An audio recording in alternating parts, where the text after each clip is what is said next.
오랜만에 뵙습니다.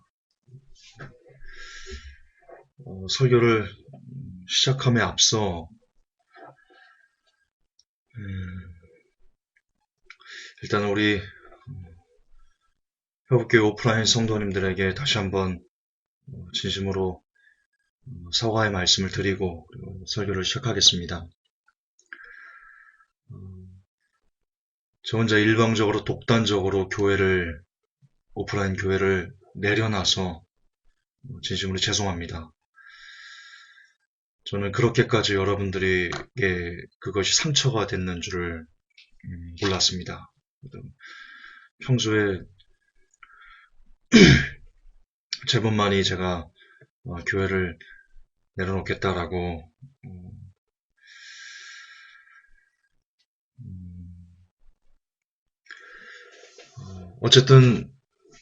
어쨌든 여러분 사람은 약속한 것은 지켜야 됩니다.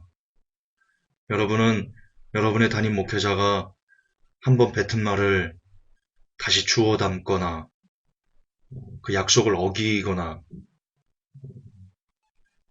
그러면서까지 목회를 하는 것을 여러분들도 원하지 않을 겁니다. 그렇죠? 사람은 비록 그게 마이너스로 작용한다고 할지라도 그리고 그게 서로 실수였다고 할지라도 한번 뱉은 말은 그에 대한 책임을 질 줄 아는 사람이 되어야 됩니다. 그래야지 크리스찬입니다. 아시겠지만 저는 2011년도에 주님이 오시지 않으면 목회를 그만두겠습니다라고 공개적으로 설교에도 그리고 글에도 그렇게 제가 썼었던 사람입니다. 그리고 그렇게 말했던 사람입니다. 그리고 저의 말, 그것과는 다르게 물론 제가 어떤 예언을 받거나 환상을 보거나 그래서는 아니지만 어쨌든 나름대로 제가 그렇게 주님이 오시겠다라는 분석으로 그렇게 말했습니다. 이거는 하나님 앞에도 큰 정말 심각한 죄였고요. 그리고 성도 여러분들에게도 심각한 죄였습니다. 그럼에도 불구하고 3년을 넘게 여러분들의 담임 목회자로 그렇게 지낼 수 있었던 것은 물론 하나님의 은혜지만 그러나 결코 제가 해서는 안 되는 일을 했던 겁니다. 왜냐면 제가 한 입 가지고 두 말을 한 셈이 되기 때문입니다.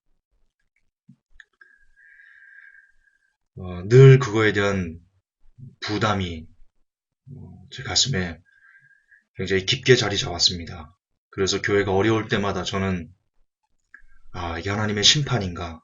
내가 분명 내 입으로 내가 목회를 그만두겠다라고 얘기를 했는데 여전히 목회를 계속 함으로 인해 가지고 내게 임한 이 교회에 임한 하나님의 심판이지 않을까? 저는 교회가 어려울 때마다 늘 그렇게 제가 했던 그 실수에 대해서 그 큼지막한 그 실수에 대해서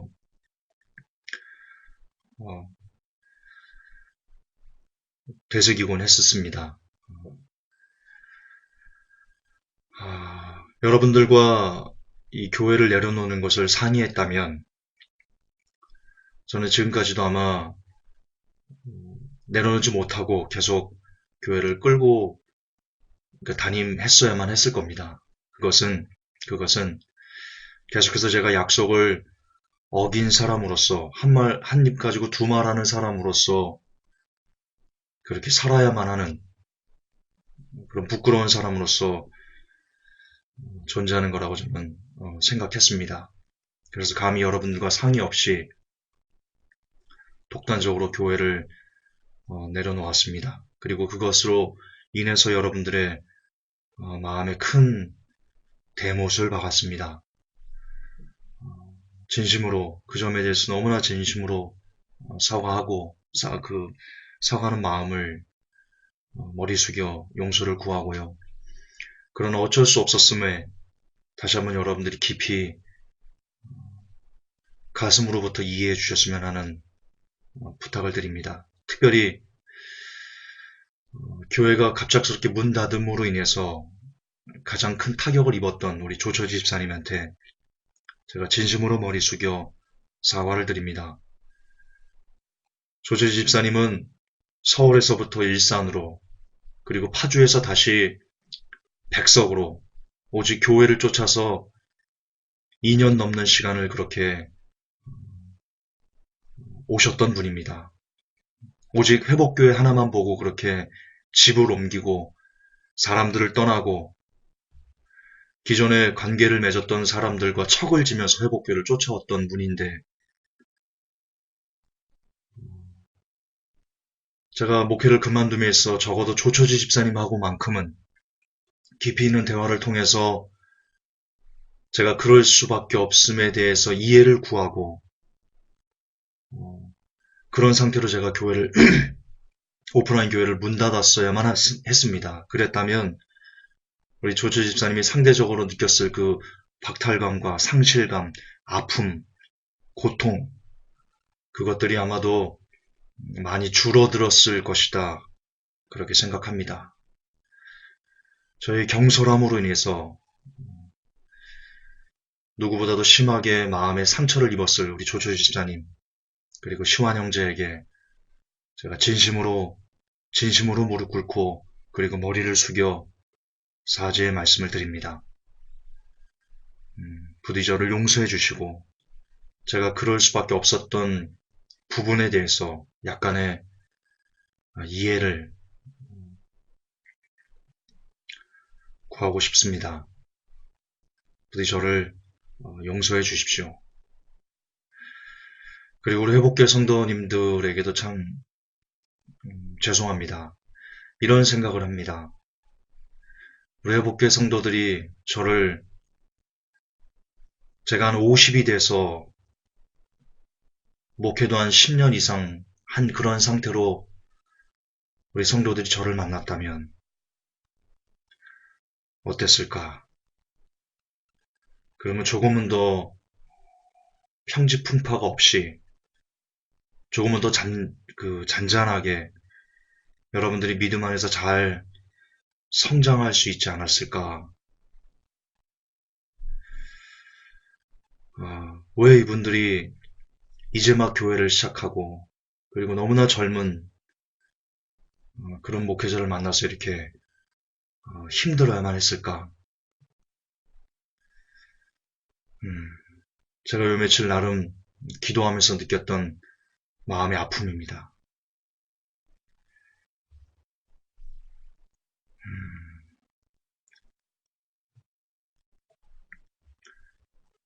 저는 정말 자격이 없습니다. 목회자로서의 자격은 정말 없습니다. 그것이 제가 지난 3년 동안 목회하면서 저에게 내린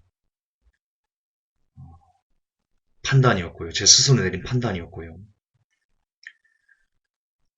그래서 이 모든 것을 복합적으로 내려서 여러분들의 나 스스로 담임 목회자의 자격이 없다 라고 내려서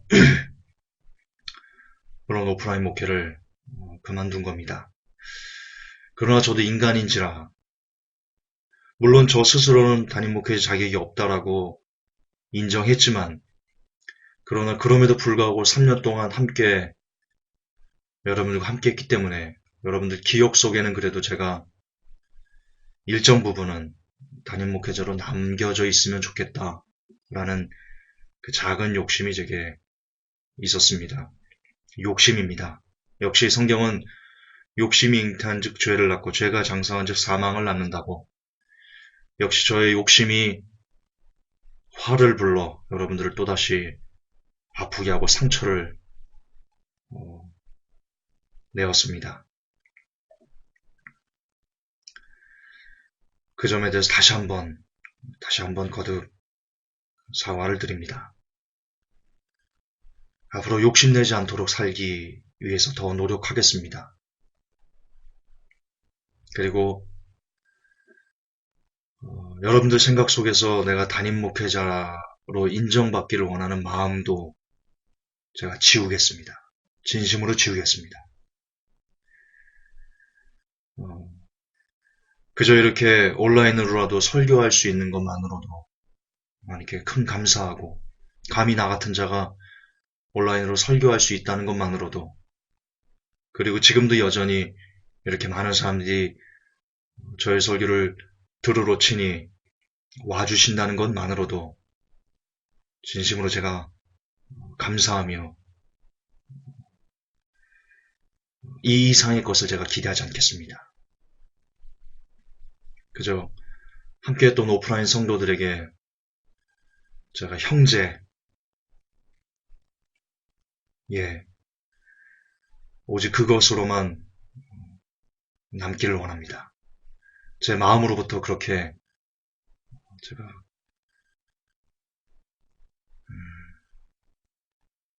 인정하도록 하겠습니다. 다시 한번 깊이 사과의 말씀을 드립니다. 자, 오늘 설교 본격적으로 시작하겠습니다. 지옥을 여는 믿음이다. 구원의 확신의 충격적인 실체 8탄인데요. 아직도 갈 길이 멉니다. 왜 그 모 신학자가 한 번 구원 영원한 구원이다 라고 말하면서 제시한 그 성경 구절들이 50개나 되거든요. 아니죠. 50개밖에 안 되거든요. 근데 지금 오늘 15번째 합니다. 갈 길이 먼데요. 이 시리즈가 언제까지 지속될지는 모르겠지만 계속해서 나가보겠습니다. 왜냐면 한 번 구원 영원한 구원이 아니다라는 것을 여러분들이 아셔야만 정말 그게 뼛속 깊이 그 사실이 새겨져야만 우리가 진짜 천국을 향해 나아갈 수 있는 그런 믿음의 사람들로 거듭날 수 있기 때문입니다. 그래서 오늘은 지옥을 여는 믿음이다. 믿음이 지옥을 연다고? 여러분들은 그동안 믿음이 천국을 연다. 천국의 열쇠가 믿음이다. 그렇게만 배웠습니다. 그러나 지옥을 여는 믿음도 있습니다. 바로 한 번 구원 영원한 구원이라는 것을 믿을 때 여러분들은 천국이 아닌 지옥의 문을 열고 있다는 것을 깨달으셔야 되는데요. 오늘 그것을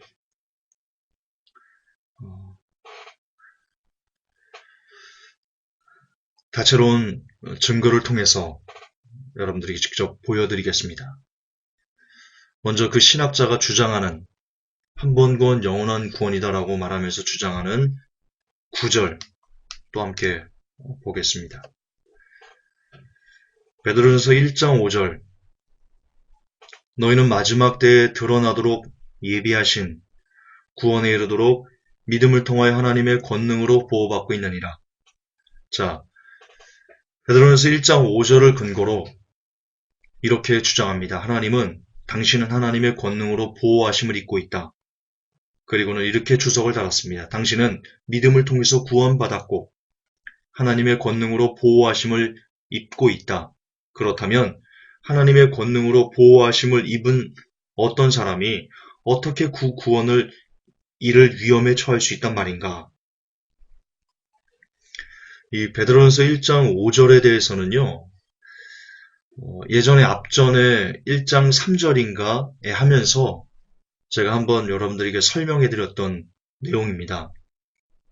그러나 한 번 더 제법 시간이 그래도 몇 달 정도 지났으니까요. 혹시 잊어버리실 수 있으니까 제가 리바이벌 할 겸 원래 제가 리바이벌 안 하는데 한 번 더 설명을 좀 해드리겠습니다. 그리고 오늘은 좀 더 자세하게 세밀하게 설명을 그렇게 하도록 하겠습니다. 어쨌든 이 글에서 이 신학자는요. 우리가 이미 구원을 받았다.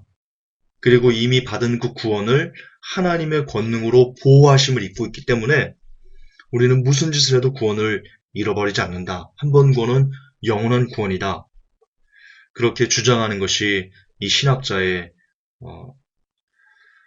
가치관입니다.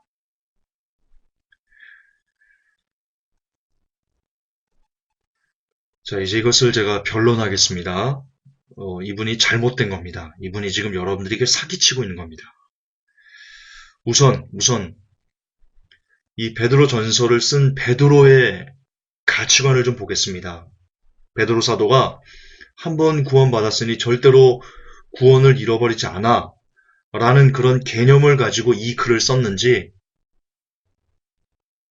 그걸 좀 확인해 보도록 하겠습니다.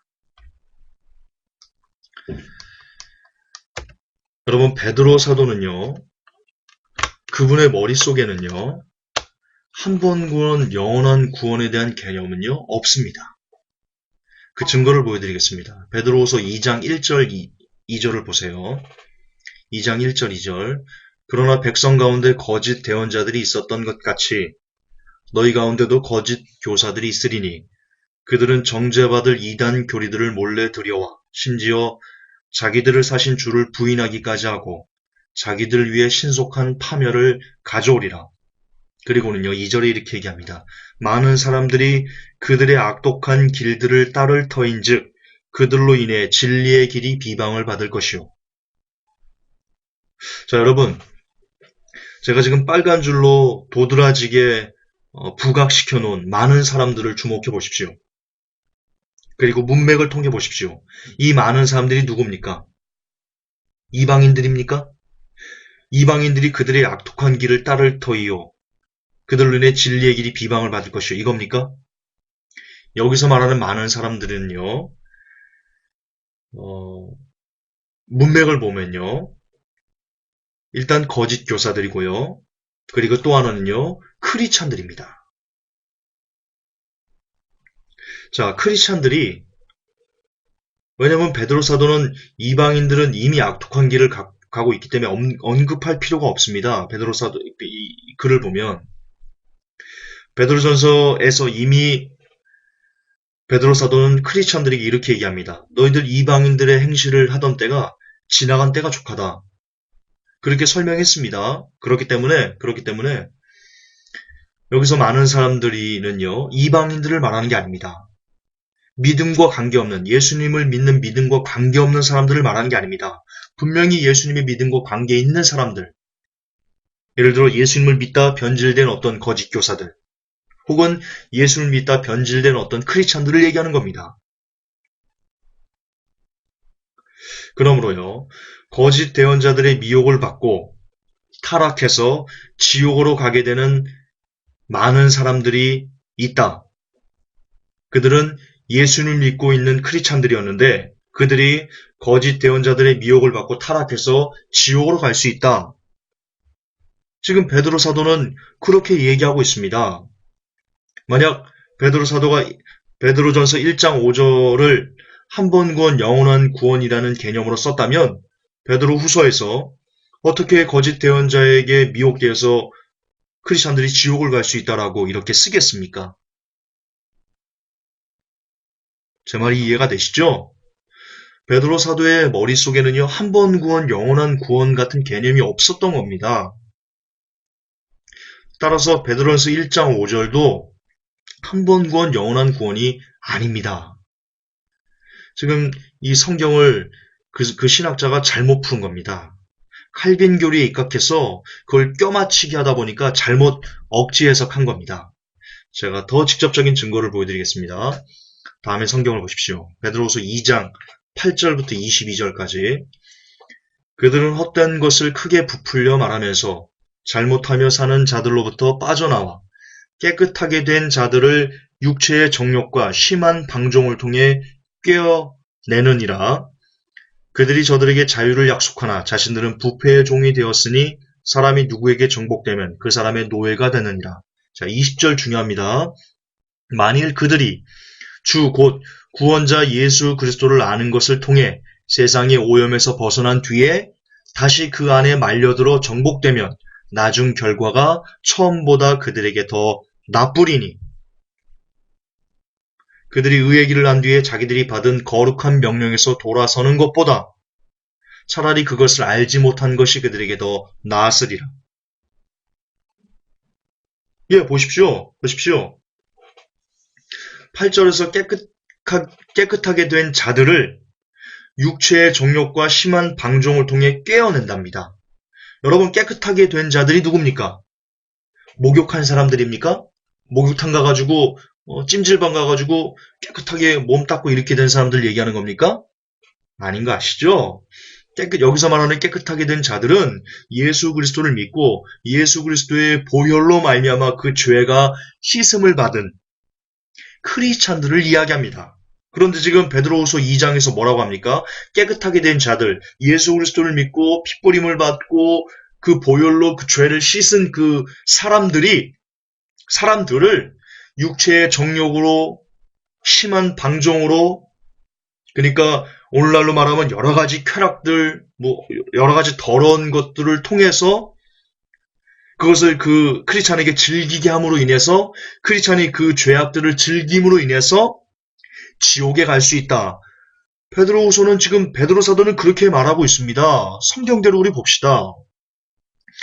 20절에 그거에 대해서 직접적으로 얘기합니다. 만일 그들이 주 곧 구원자 예수 그리스도를 아는 것을 통해 세상의 오염에서 벗어난 뒤에 세상의 죄를 다 씻음받은 뒤에 다시 그 안에 말려들어 죄에 정복되면 자, 크리스찬들이 죄에 정복될 수 있습니다. 깨끗하게 된 세상의 오염으로부터 벗어난 크리스찬들이 다시 세상의 오염에 말려들어서 세상의 오염에 정복될 수 있다. 다시 죄를 짓고 지옥 갈 수 있다. 지금 그렇게 얘기하고 있습니다. 베드로 사도는. 제 해석이 틀렸으면 자꾸 교만하다 그래가지고 너무나 명명백백합니다. 해석이 이걸 어떻게 다르게 해석할 겁니까? 그렇죠? 예수 믿는 사람, 깨끗하게 된 사람도 죄로 인해서 그럼 지옥 갑니다. 성경대로 봅시다. 성경대로.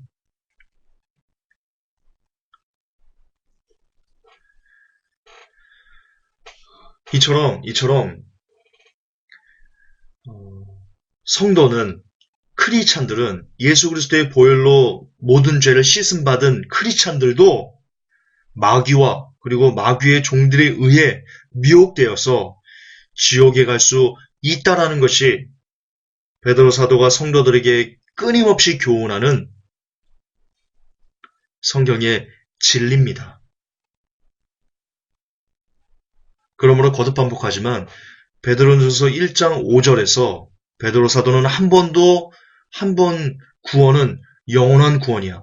너희들 구원받았기 때문에 하나님의 권능으로 너희가 보호받고 있어. 그래서 절대로 너희들은 구원을 잃어버리지 않을 거야 라고 말한 적이 없습니다.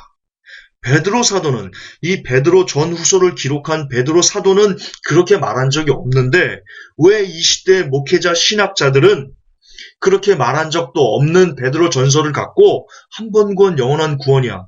너희들의 구원은 하나님의 권능으로 보호받고 있으니까 절대로 무슨 짓을 해도 구원을 잃어버리지 않아 라고 말씀하시는 겁니까?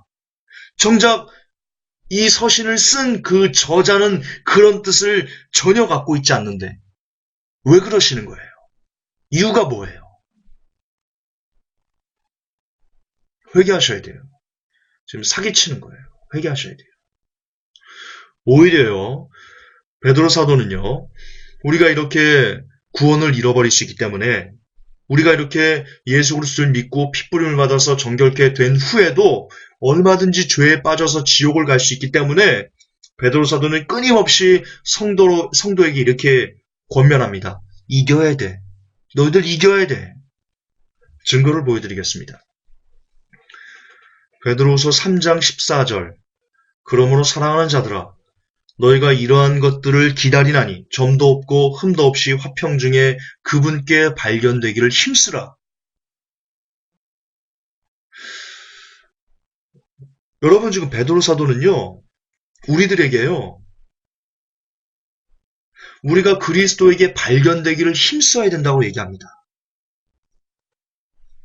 또요, 17절에 그러므로 사랑하는 자들아, 이 사랑하는 자들 예수 그리스도를 믿고 핏부림을 받아서 죄를 깨끗게 한 그 사람들 얘기하는 겁니다. 크리스찬들 얘기하는 겁니다. 그들에게 크리스찬들아, 오늘날로 말하면 회복교회 성도들아, 베드로 사도가 이렇게 얘기하는 겁니다. 회복교회 성도님들한테 너희가 이것들을 미리 알았은즉 저 사악한 자의 오류에 이끌려 너희도 너희 자신의 굳건함에서 떨어지지 아니하도록 주의하라. 자, 여러분 행간을 읽으셔야 돼요. 베드로 사도가 지금 회복교회 성도들에게 이렇게 얘기합니다. 오류에 이끌려 너희 자신의 굳건함에서 떨어지지 아니하도록 주의해라. 왜요? 주의하지 않으면 오류에 이끌렸어요. 떨어지는 겁니다. 굳건함에서 떨어지는 겁니다. 지옥 가는 겁니다.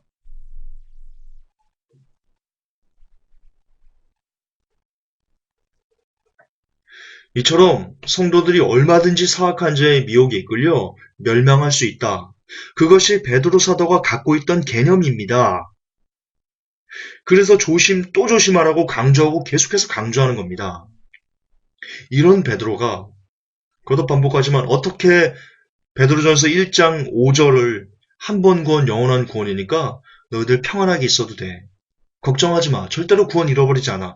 라는 개념으로 성경을 썼겠냐는 겁니다.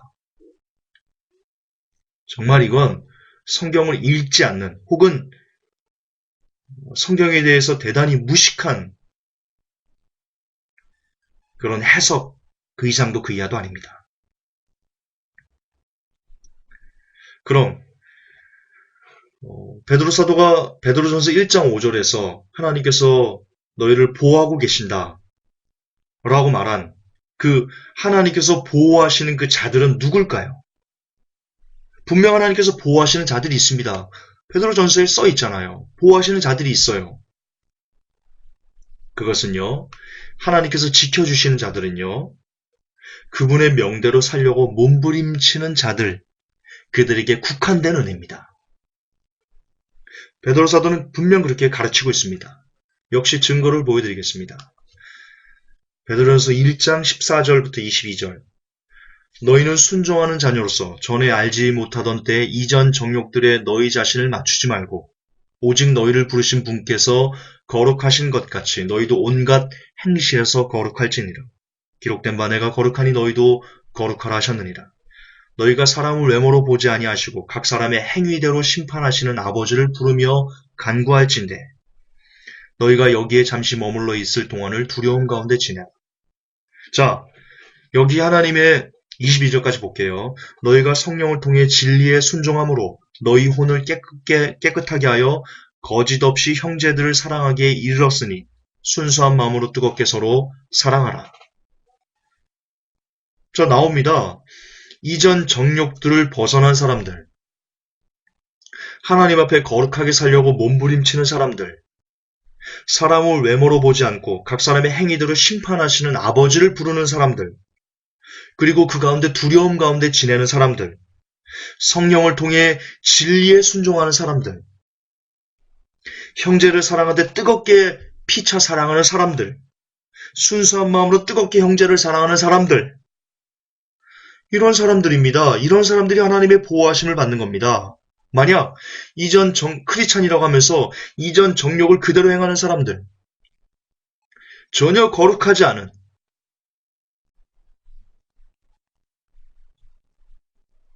하나님의 심판을 두려워하지 않는, 예를 들어서 한 번 구원 영원한 구원이야. 나 구원 받았어. 나 구원 끝나버렸어. 라고 말하면서 어떻게 살아도 구원을 잃어버리지 않는다라고 생각하며 각 사람의 행위대로 심판하시는 아버지를 부르지 않는, 심판을 잊어버린 사람들, 진리에 순종하지 않는 사람들, 크리스찬 임내하면서, 목사내하면서, 권사내하면서, 집사내하면서 진리에 순종하지 않는 사람들, 형제를 사랑하기는커녕 형제를 험담하고 형제를 비난하고 형제가 막 꼬라지하고 막 이렇게 하는 사람들, 하나님은 그런 사람들을 보호하지 않습니다.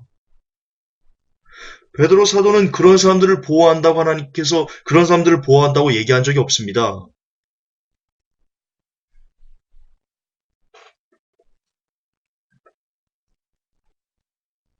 계속 볼까요? 베드로서 2장 1절에 그러므로 모든 악의와 모든 교활함과 위선과 시기와 모든 비방을 버리고, 이걸 버린 사람들만 하나님께서 보호하십니다. 새로 태어난 아기로서 말씀의 순수한 젖을 사모하는 사람들, 나그네와 순례자인 너에게 간청하노니 혼을 대적하여 싸우는 육체의 정욕들을 삼가는 사람들, 이방인들 가운데서도 행실을 정직하게 하는 사람들,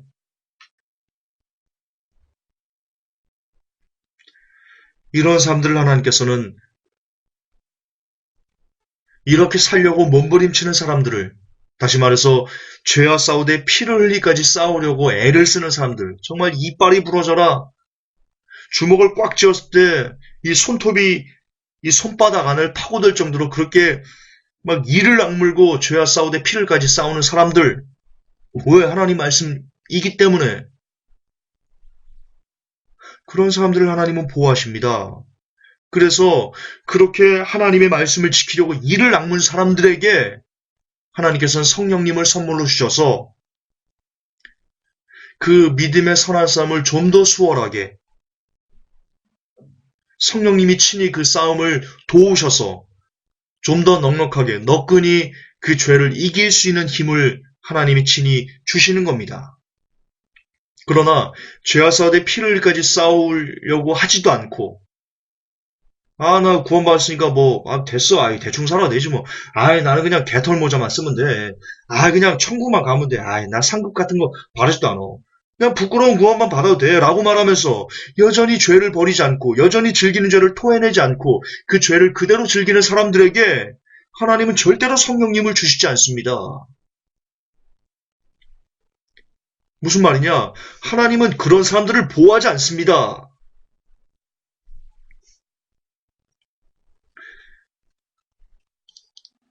하나만 더 보겠습니다. 베드로전서 3장.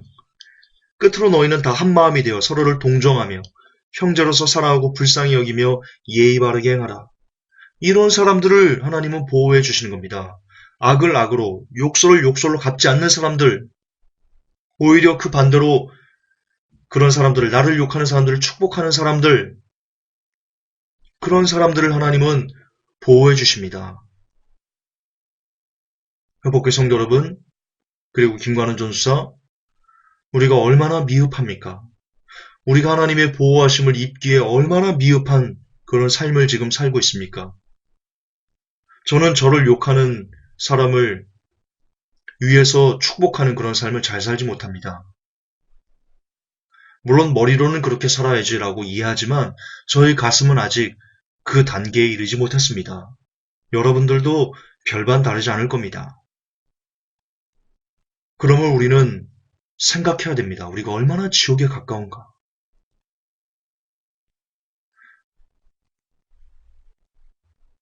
김관우 전사가 얼마나 지옥에 가까운 사람인가. 저는 말씀을 준비하면서요, 정말 깜짝깜짝 놀랍니다. 저의 모습을 보기 때문에요. 나는 악을 악으로 갚는데. 나는 욕설을 욕설로 갚아야지만 속이 풀리는 사람인데. 나는 얼마나 지옥 백성인가. 얼마나 나는 지옥 자식인가. 정말 설교를 준비하면서요, 저의 쓰레기 같은 모습을 직시해서 깜짝깜짝 놀랄 때가 한두 번이 아닙니다. 우리는 하나님의 보호하심을 받기에 너무나 멀리 있습니다. 속히 우리는 하나님의 보호하심을 입는 자리로 나아가야 됩니다. 악을 악으로 갚지 않을 수 있게 해달라고 우리는 부단히 노력해야 됩니다. 제게 종종 이런 메일과 쪽지를 보내는 사람이 있습니다. 전사님, 저는 한 10분 기도하면 기도할 거리가 없어집니다.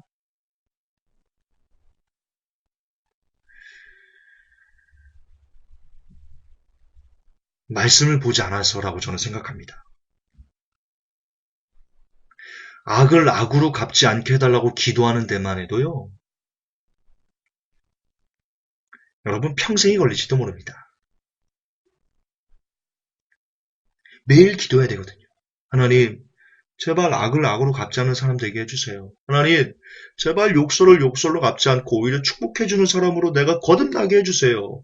하나님, 나는 지금도 나를 욕하는 사람이 미워요, 싫어요, 힘들어요, 고통스러워요. 어떻게 해야 돼요, 하나님? 제발 좀 도와주세요라고 그렇게 기도하는 해도요, 그런 기도만 해도요, 그 한 가지 기도만 해도요, 하루에 1시간은 그냥 훌쩍 지나갑니다. 그래서 하루에 기도할 제목이 하루에 10분만 하면 기도가 다 끝납니다. 더 이상 기도할 것이 없습니다. 라고 말하는 사람은 아직 본인의 영적 상황을 본인이 얼마나 지옥과 가까운 사람이라는 것을 모르기 때문입니다. 교만하기 때문입니다. 이것이 여러분의 심장에 조금 아프게 들릴지도 모르겠지만요. 하루에 10분 정도 기도하고 기도할 것이 없다라고 말하는 사람은 죄송하지만 지금 교만한 겁니다. 아직 여러분이 얼마나 지옥 백성에 가까운지를 모르기 때문에 생긴 나태함입니다. 그러나 진짜 내가 지옥 백성이구나. 내가 천국에서는 너무나 멀고 지옥과는 너무나 가깝구나. 천국과 내가 10km 떨어져 있다면 지옥과는 거리가 불과 1m밖에 안 되는구나. 라는 것을 말씀을 통해서 자신의 그 더러움을 깨닫게 된다면요. 어찌 안이 기도할 수 있겠습니까? 어찌 1시간이고 2시간이고 기도하지 않고 버겨낼 수가 있다는 말입니까? 여러분은 교만한 겁니다. 교만한 겁니다. 여러분 중에 얼마나 형제를 불쌍히 여기며 형제에게 예의 바르게 행동하려고 애를 쓰는 사람이 있습니까? 그렇게 못하면 하나님의 보호하심 못 받습니다.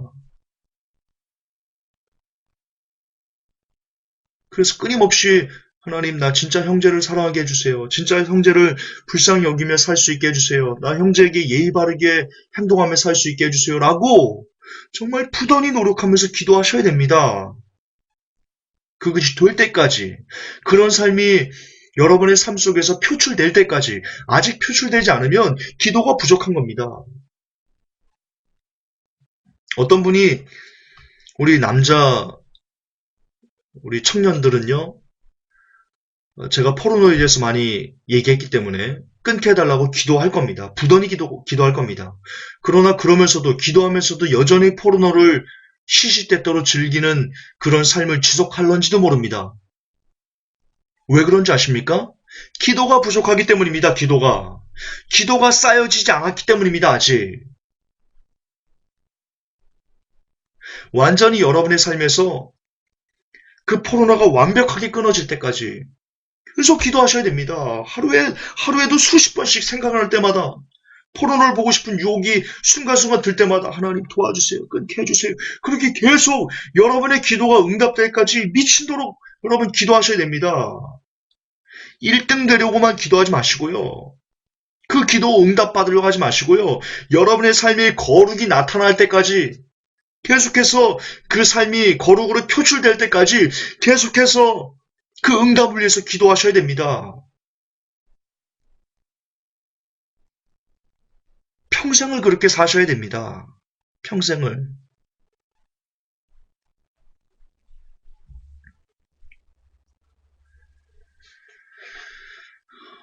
끝으로 베드로 사도는요, 이렇게 얘기합니다. 12절에서 주의 눈은 의로운 자들 위에 거하며 그분의 귀는 그들의 기도에 열려 있으되 주의 얼굴은 악을 행하는 자를 대적하느니라. 여러분이 크리스찬입니까? 목회자입니까? 직분자입니까? 어떤 신분과 어떤 명칭으로 여러분들이 불리는지는 저는 모르겠습니다. 그러나 한 가지 아는 것이 있습니다. 어떤 모양으로 사람들에게 불리든 그것과 관계없이 그가 악을 행하고 있는 자라면, 하나님의 말씀을 어기고 있는 자라면 하나님은 그의 직분과 그의 호칭과 관계없이 그를 대적하십니다. 그가 목사라도 그가 선교사라도 하나님은 그를 대적하십니다. 그게 성경입니다. 예를 들어 성범죄로 무리를 일으키고 있는 A 목사가 있습니다. 그는 자신이 목사라고 말하며 여전히 설교하고 있습니다. 피해자들에게 진심 어린 사과도 한마디 하지 않은 채 그는 지금도 떳떳하게 공개적으로 설교를 유튜브에 올리면서, 유튜브는 아니죠. 공개적으로 사이트에 올리면서 그렇게 목회를 지속하고 있습니다. 그건 분명 악입니다. 심각한 악입니다. 그러나 그는 그런 악을 행하고 있으면서도 자신을 크리스찬이고 목사라고 지칭합니다. 그럼 그가 자신을 크리스찬이고 목사라고 지칭하기 때문에 그가 죽어서 훗날 천국에 갈 수 있을까요? 아닙니다. 성경은 분명하게 베드로전서 3장 12절은 똑똑하게 악을 행하는 자를 하나님께서는 대적하신다 라고 기록하고 있습니다. 따라서 A 목사는 진심으로 그 죄를 자백하고 피해를 입은 그런 사람들이 인정할 만큼, 납득할 만큼의 충분한 사과를 하지 않는 한, 다시 말해서 진정한 회개를 하지 않는 한 그는 지옥입니다. 크리스찬이기 때문에, 목사이기 때문에 구원받는다는 개념은 성경에 전혀 나오지 않기 때문입니다. 따라서 결론적으로 베드로전서 1장 5절을 근거로 한 번 구원은 영원한 구원이다 라고 말하는 것은 명백한 사기다 라고 규정할 수 있습니다.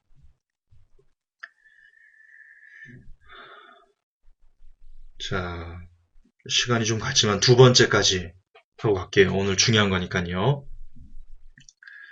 요한복음 17장 11절 이렇게 기록되어 있습니다. 이제 나는 세상에 더 있지 아니하오나 이들은 세상이 있사옵고 나는 아버지께로 가옵나니 거룩하신 아버지여 아버지께서 내게 주신 자들을 아버지의 이름으로 지키사 우리와 같이 그들도 하나가 되게 하옵소서. 자, 이 구절을 가지고요. 이렇게 주장합니다. 예수님께서 당신의 안전을 위해서 기도하셨기에 당신의 구원은 안전하다. 그리고는 이렇게 주석을 달았습니다. 아들 하나님께서 당신이 안전하게 지켜지도록 기도하셨다면 당신은 그분의 기도가 응답되리라고 확신해도 좋을 것이다. 자, 이것이 어떤 오류가 있냐면요. 아버지께서 내게 주신 자들을 분명 예수님은 아버지께서 내게 주신 자들을 위해서 기도하셨습니다. 문제는 뭐냐면 아버지께서 내게 주신 자가 여러분이냐는 겁니다. 자, 오늘 그 비밀을 여러분들에게 공개하겠습니다. 아버지께서 내게 주신 자가 누군지 일전에 한번 이야기한 적이 있는데요. 다시 한번 제가 또 시간이 좀 지났으니까 반복해 설명해 드리겠습니다. 우선 결론을 먼저 말씀드리겠습니다. 아버지께서 예수님에게 주신 자들이 여러분들이 된다면, 여러분들이 그 안에 포함될 수 있다면, 하나님은 여러분을 보호해 주실 겁니다. 그러나 아버지께서 내게 주신 자들이 여러분들이 그 안에 포함되지 못한다면, 아버지께서 내게 주신 자들에 대한 조건들이 있거든요. 그 조건에 여러분이 부합하지 않으면 하나님은 여러분들을 보호하지 않으신다. 이게 결론입니다. 자, 이 결론을 갖고요, 이제 아버지께서 내게 주신 자가 누군지 그 실체를 찾아가 보겠습니다. 요한복음 6장 39절, 17장 9절, 18절 9절, 17절 11절 이렇게 내게 주신 자라는 구절이 나옵니다. 한번 읽어보겠습니다.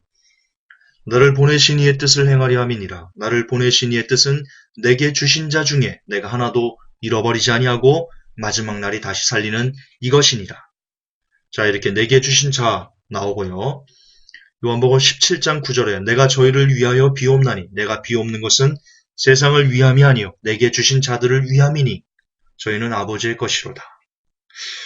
자, 18장 9절에 이는 아버지께서 내게 주신 자 중에서 하나도 잃지 아니하였삼나이다 하신 말씀을 응하게 하려 함이라.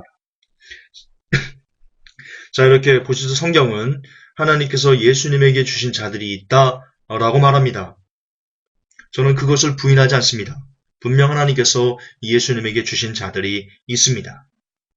그러나 문제는 정말 거의 절대 다수의 목회자들이 이 구절을 근거로 자 봐라, 창세전에 하나님께서 구원하시기로 선택한 이들이 있다.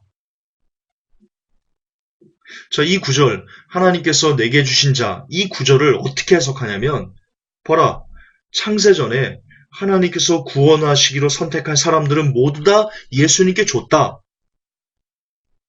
이렇게 설교한다는데 문제가 있습니다.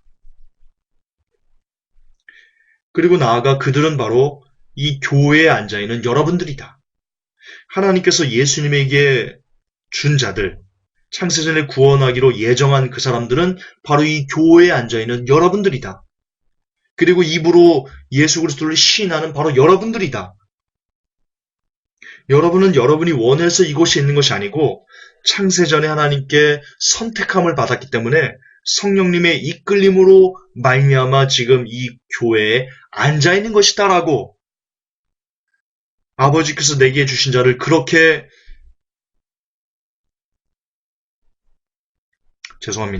그렇게 엿바꿔 먹었다는데 심각한 문제가 있습니다. 그러나 이제 아버지께서 내게 주신 자가 누군지를 확인한다면 여러분들은 내가 속았구나. 내가 우리 목사님한테 속았네 라고 하면서 아마 가슴을 치게 될 것입니다. 자, 그럼 아버지께서 내게 주신 자가 누군지 그 본래의 의미를 확인해 보겠습니다. 요한복음 6장입니다. 64절부터 71절까지요. 중요하니까 읽을게요. 그러나 너희 중에 믿지 아니하는 자들이 있느니라 하시니 이는 예수께서 믿지 아니하는 자들이 누구며 자기를 팔 자가 누군지 처음부터 아심이라라. 또 가라사대 이러함으로 전에 너에게 말하기를 내 아버지께서 오게 하여 주지 아니하시면 누구든지 내게 올 수 없다 하시니라. 이러므로 제자 중에 많이 물러가고 다시 그와 함께 다니지 아니하더라. 예수께서 12제자에게 이르시되 너희도 가려느냐? 시몬 베드로가 대답하되 주여 영생의 말씀이 계시며 우리가 네게로 가오리까. 우리가 주는 하나님의 거룩하신 자신 줄 믿고 알았삼나이다. 예수께서 대답하시되 내가 너희 12를 택하지 아니하였느냐? 그러나 너희 중에 한 사람은 마귀니라 하시니 이 말씀은 가룟 시몬의 아들 유다를 가리키심이라. 저는 12 중에 하나로 예수를 팔 자라라. 자, 여기서 아버지께서 내게 주신 자에 대한 조건이 나옵니다.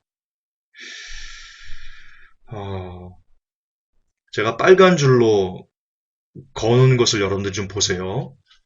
예수님께서 이렇게 말씀하십니다. 너희 중에 믿지 않은 자들이 있다. 그리고는요, 65절에 이러함으로 전에 너에게 말하기를 내 아버지께서 오게 하여 주지 아니하시면 누구든지 내게 올 수 없다 하였다. 자, 뭐냐? 믿지 않는 자들이 뭐냐? 아버지께서 주지 않은 사람입니다.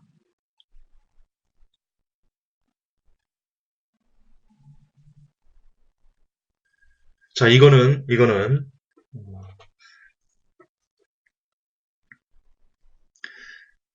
먼저 내게 주신 자가 누군지를 먼저 설명을 하고 이걸 얘기해야 되겠네요. 지금 여러분들이 좀 헷갈릴 수 있습니다. 자, 요 부분을 제가 믿지 않는 자가 왜 아버지께서 주신 자가 아닌지에 대해서 제가 후에 지금 순서를 제가 지금 잠깐 바꿨는데요. 먼저 내게 주신 자가 누군지 1차적인, 직접적인 그 사람들을 먼저 설명을 하고 그 사람들로 인해서 파생되는 믿지 않는 자들이 아버지께서 내게 주신 자가 아니다라는 것을 제가 다시 증명해 드리겠습니다. 이 부분을 잠깐 뒤로 빼놓으시고요. 먼저 이 얘기를 들으세요. 요한복음 18장 1절 예수께서 이 말씀을 하시고 제자들과 함께 기드론 시내 저편으로 나가시니 거기 동산이 있는데 제자들과 함께 들어가시다. 거기는 예수께서 제자들과 가끔 모이시는 곳이므로 예수를 파는 유다도 그것을 알더라. 유다가 군대와 및 대제사장과 바리새인들에게서 얻은 하속도를 데리고 등과 회와 병기를 가지고 그리로 나오는지라. 예수께서 그 당할 일을 다 하시고 가라사대 너희가 누구를 찾느냐 대답하되 나사렛 예수라 하거늘 가로사대 네로라 하시니라. 그를 파는 유다도 저희와 함께 섰더라. 예수께서 저희에게 네로라 하실 때 저희가 물러가서 땅에 엎드러지는지라. 이에 다시 누구를 찾느냐고 물으신데 저희가 말하되 나사렛 예수라 하거늘 예수께서 대답하시되 너에게 네로라 하였으니 나를 찾거든 이 사람들의 가는 것을 용납하라 하시니. 이제 나옵니다. 9절 이는 아버지께서 내게 주신 자 중에서 하나도 잃지 아니하였삼나이다 하신 말씀을 응하게 하려 함이로라. 자, 이제 직접적으로 아버지께서 내게 주신 자가 누군지 성경은 말합니다. 아버지께서 내게 주신 자는 누굽니까? 이 사람들입니다. 그게 누구예요? 제자들입니다. 자, 8절 보세요. 왜 제가 요한복음 18장 1절부터 9절까지 읽었냐면, 아시겠지만, 이 겟세마네 동산에서 마지막 예수님께서 잡혀가시는 그 상황이 지금 묘사되어 있는 구절입니다. 그런데 8절에서 예수님께서 이렇게 말씀하십니다. 예수께서 대답하시되 너에게 내로라 하였으니 나를 찾거든. 너희가 찾는 예수가 바로 나다. 너희가 찾는 예수가 나라고 말했으니까 너희들이 나를 찾거든. 예수 나를 찾거든. 이 사람들, 나와 함께 있는 이 제자들, 이 사람들이 가는 것은 용납해라. 저 사람들까지 잡지 마라. 나만 잡아가라. 예수님께서 그렇게 말씀하시면서요. 9절에서 뭐라고 말씀하시냐면 이는 아버지께서 내게 주신 자 중에서 하나도 잃지 아니하였삼나이다 하신 말씀을 응하게 하려 합니다. 확실하죠? 결론적으로 아버지께서 내게 주신 자는 누굽니까? 이 사람들 바로 제자들입니다. 이게 크리스찬입니까? 이 사람들이 가는 것을 용납하라. 지금 크리스찬들 얘기하는 겁니까? 아닙니다. 예수님과 함께 겟세마네 동산에서 있었던 그 제자들을 이야기하는 겁니다. 또 증거를 보여드리겠습니다. 요한복음 17장에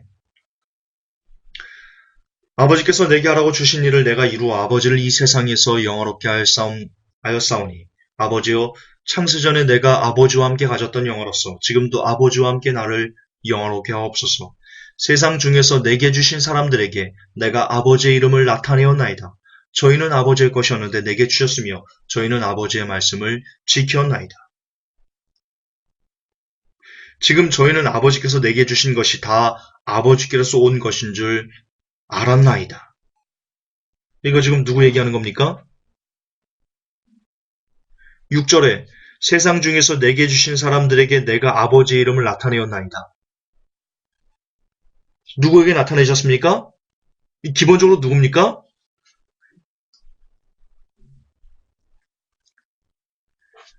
구절에 내가 저희를 위하여 비옵나니 내가 비옵는 것은 세상을 위함이 아니요 내게 주신 자들을 위함이니 저희는 다 아버지의 것이로소이다.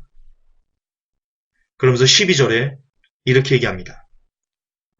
내가 저희와 함께 있을 때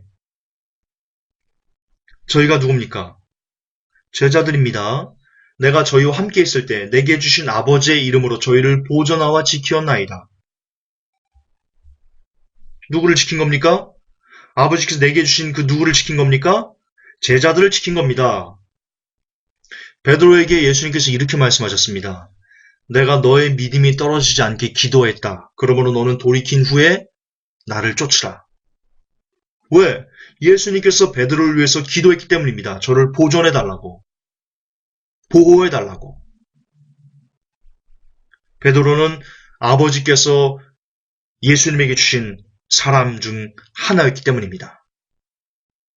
자, 더 보겠습니다. 12절. 내가 저희와 함께 있을 때 내게 주신 아버지의 이름으로 저희를 보존하와 지키었나이다.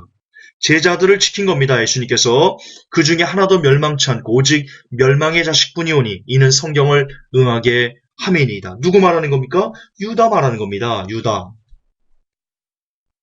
예수님께서 유다는 하나님께 지켜달라고 기도를 하지 않으셨습니다. 왜 그랬는지는 모릅니다. 근데 성경은 얘기합니다. 왜 그래야만 했는지 성경은 얘기합니다. 저는 도적이라, 유다를 향해서 이렇게 얘기하거든요. 저는 도적이라, 돈깨를 맡았으므로 그 안에 있는 것을 도적질한다. 여러분, 유다는요, 예수님을 믿지 않았습니다.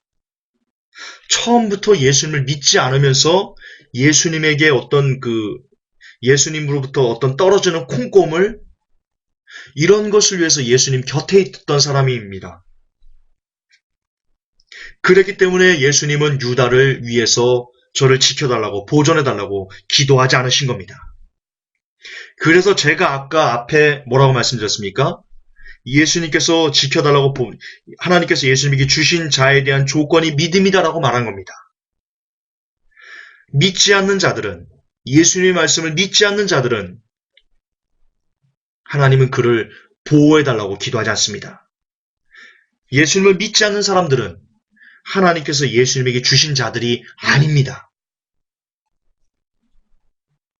이제 왜 제가 뒤에 이 제자에 대해 설명하고 파생된 것을 알아야지 왜 제가 조건을 달았는지를 여러분들이 이해하신다고 말씀드렸죠? 예. 그래서 제가 앞전에 설명하던 것을 잠시 중지하고 다시 재차 설명해 드린 겁니다.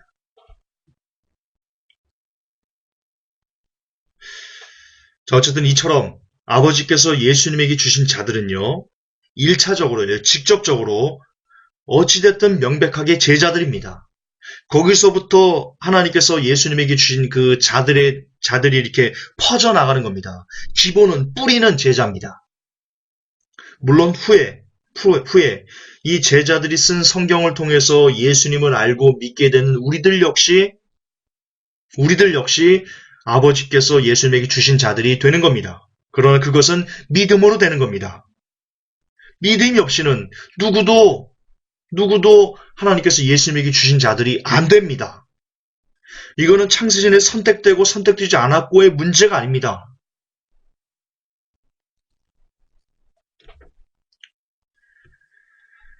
어쨌든 성경에서 말하는 성경에서 말하는 아버지께서 예수님에게 주신 자들에 대한 직접적인 인과관계는 제자들을 뜻한다. 따라서 제자들을 두고 한 말에 섣불리 우리를 끼워 넣어서 주께서 나를 지켜주시겠다라고 하셨다. 그렇게 말해버리면 큰일 납니다. 큰일 납니다.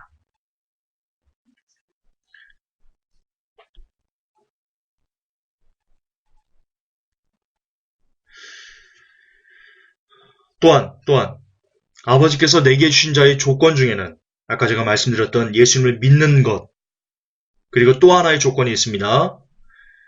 요한복음 17장 6절에서 세상 중에서 내게 주신 사람들에게 내가 아버지 이름을 나타내었나이다. 이 부분이요. 저희는 아버지의 것이었는데 내게 주셨으며 저희는 아버지의 말씀을 지키었나이다. 할렐루야. 이거 중요합니다. 하나님께서 예수님에게 주신 자가 되는 조건은 아버지의 말씀을 지키는 사람들에 국한됩니다. 결과적으로 1차적으로 내게 주신 자는 제자들이지만 그 제자들을 통해서 믿음이 퍼져나가고 그 성경을 통해 믿음을 가진 사람들이 아버지께서 예수님에게 주신 자가 되기 위해서는 믿음을 갖고 하나님 아버지의 말씀을 지켜가는 사람들이 들로 국한되어진다. 결과적으로 아버지의 말씀을 지키는 살아있는 믿음이 없으면 예수님의 보호를 위한 기도는 적용되지 않는다. 그렇게 우리가 결론 내릴 수 있습니다. 따라서 요한복음 이 내용을 갖고 내게 주신 자를 예수님께서 지켜달라고 보호했다, 기도했다. 그러니까 여러분들은 절대로 구원을 잃어버리지 않는다. 걱정하지 않으셔도 됩니다. 라고 말하는 것은 거듭반복하지만 사기치는 거다. 중요한 것은 뭐냐? 그렇게 말하기 전에 중요한 것은 뭐냐? 내가 지금 믿음을 갖고 있는가? 살아있는 믿음을 갖고 있는가? 내가 지금 하나님의 말씀을 지켜내가는가? 내가 지금 하나님 사랑, 이웃 사랑을 내 삶에서 실천해가면서 살아가고 있는가? 이것을 먼저 염두에 두고 이것을 기본으로, 이것을 기초로 내가 지금 하나님의 보호하심을 입을 만한 사람인가 아닌가를 기준 정해야지. 이것 없이, 이런 건 전혀 없이 그냥 아버지께서 내게 주신 자를 그냥 나를 거기에 포함해가지고 나는 그런 삶을 살지도 않으면서 나의 구원은 끝났네. 예수님이 나의 구원을 위해서 기도해주고 계시네. 나의 보호를 위해서 기도해주고 계시네. 할렐루야 감사하네. 라고 말하는 것은 예수님을 종으로 부리는 거다. 나의 구원을 지켜주시도록 기계처럼 예수님이 보호해주시는 그걸 그냥 즐기는 거다. 누리는 거다. 그건 저주받는 짓이다. 잊으시면 안 됩니다. 여러분들이 예수님의 보호하심을 받기 위해서, 하나님의 보호하심을 받기 위해서 해야만 하는, 반드시 해내야만 하는 일이 있습니다. 하나님의 말씀을 지켜내는 삶을 여러분의 삶으로 살아내십시오. 그러면 여러분은 보호받을 수 있습니다. 끝으로 이 제자들은요, 구약에 예언된 사명 예정자들입니다. 이사야 8장을 보십시오. 14절에 그가 거룩한 피할 곳이 되시리라. 그러나 이스라엘의 두 집에는 거치는 돌, 걸리는 반석이 되실 것이며 예루살렘 거민에게는 함정, 올무가 되시리니 많은 사람들이 그로 인하여 거칠 것이며 넘어질 것이며 부러질 것이며 걸릴 것이며 잡힐 것이니라. 너는 증거의 말씀을 싸매며 율법을 나의 제자 중에 봉함하라. 이제 야곱 집에 대하여 낯을 가리우시는 여호와를 나는 기다리며 그를 바라보리라. 보라, 나와 및 여호와께서 내게 주신 자녀들이 이스라엘 중에 징조와 예표가 되었나니 이는 시온산에 계신 만군의 여호와께로 말미암은 것이니라. 자, 반석, 이거 지금 예수 그리스도에 대한 예언입니다. 예수님께서도 그러셨죠. 반석이고 많이 걸려 넘어질 것이다라는 이사야서를 인용해서 그 예언이 성취됐다라는 것을 사람들에게 가르쳐줬습니다. 근데 여기에 18절을 보세요. 나와 및 여호와께서 내게 주신 자녀들이 이스라엘 중에 징조와 예표가 될 것이다. 이렇게 예언되어 있습니다. 여기서 아버지께서 내게 주신, 여호와께서 내게 주신 자녀들, 이들이 누굽니까? 이스라엘의 징조와 예표가 되었던 이 사람들이 누굽니까? 제자들입니다. 이사야서는 이미 12명의 제자와 그리고 사도 바울을 예언하고 있습니다. 이걸 사명 예정이라고 합니다. 제가 말씀드렸지, 이 성경에는요, 예정이 나옵니다.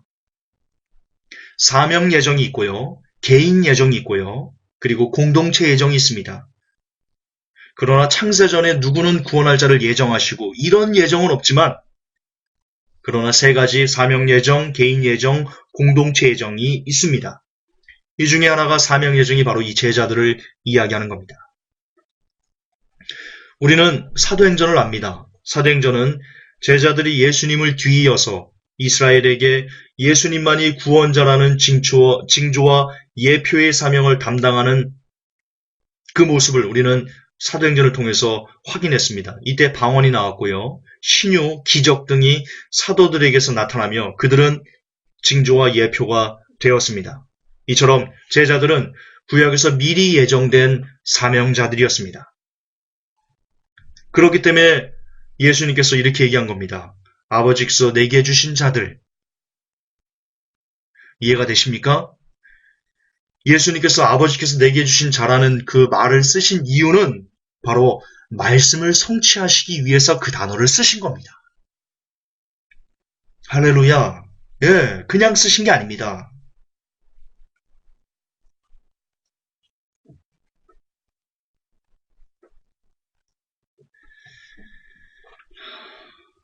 어쨌든 최종적으로 결론을 내리겠습니다. 하나님께서 예수님에게 주신 자는 기본적으로 제자들입니다. 우리들이 아닙니다. 여러분들이 아닙니다. 따라서 우리가 진정 예수님의 것이 되려면 사도들의 가르침대로 예수님의 말씀을 지키는 살아있는 믿음을 가지고 살 때 비로소 우리도 하나님께서 예수님에게 주신 자들로 거듭나는 겁니다. 그러므로 요한복음의 내용을 믿음도 없고 하나님의 말씀을 지키려는 노력도 전혀 없이 그저 교회만 왔다리 갔다리 하는 사람들에게, 또 번영과 신사도 한 번 구원, 영원한 구원 등의 그런 쓸데없는 노래를 부르는 자들에게까지 적용해서 예수님께서 당신을 보호해달라고 기도했으니 구원을 잃어버릴 걱정 따위는 하지 마세요 라고 말하면 그건 초대형 사기가 된다는 것을 부디 잊지 마십시오. 우리는 사도가 아닙니다. 우리는 사도가 아닙니다. 신사도 여러분들은 사도가 아닙니다. 사도는 구약에서부터 예정된 사명 예정자들입니다. 대단히 귀한 직분자들입니다. 그렇기 때문에 예수님께서 시몬에게 이렇게 얘기한 겁니다. 바요나 시몬아, 내가 복이 있도다. 그 내용 아시죠? 예수님께서 물었습니다. 제자들에게. 세상 사람들이 나를 누구라고 하더냐? 그때 제자들이 말합니다. 어떤 이는 엘리야, 어떤 이는 옛 선지자 중에 하나. 그때 시몬 베드로가 말합니다. 너희들은 나를 누구냐 할 때 시몬 베드로가 말합니다. 주는 그리스도시요 살아계신 하나님의 아들이십니다.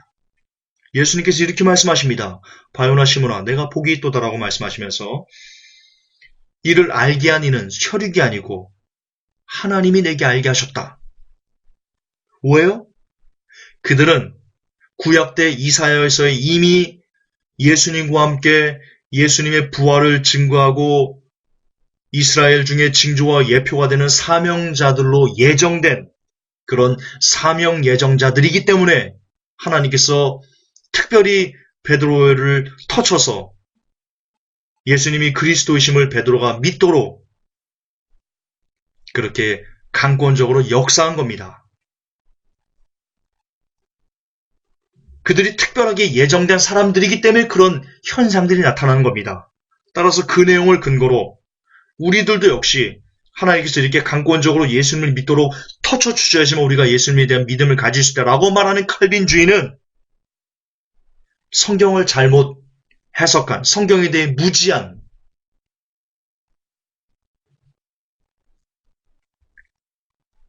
그런 성경 해석이 아닐 수 없습니다. 거듭 반복하지만 우리는 사도가 아닙니다.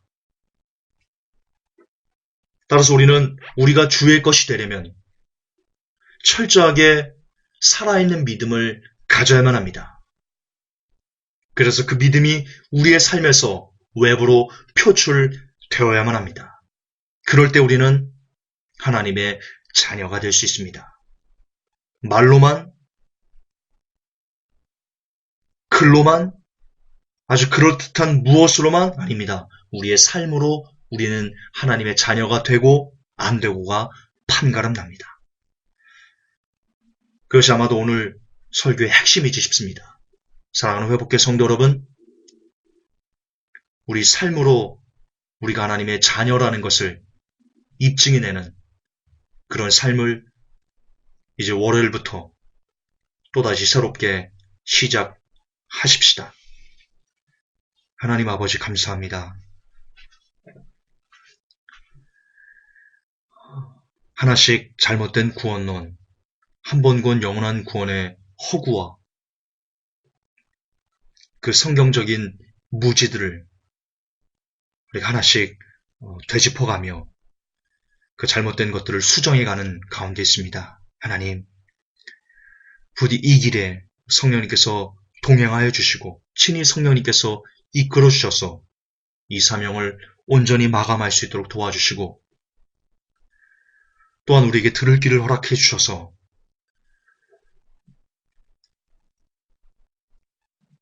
우리가 좀 더 진리를 알기에, 진리를 깨닫기에 유연한 귀들이 될 수 있도록 하나님, 우리가 그것을 갈망하오니 부디 우리의 그 기도를 허락해 주셔서 우리가 좀 더 진리를 깨닫고 바르게 아는데 유익한 사람들이 되게 하여 주옵소서. 우리 주 예수님의 이름으로 기도하옵나이다. 아멘. 주님 감사합니다.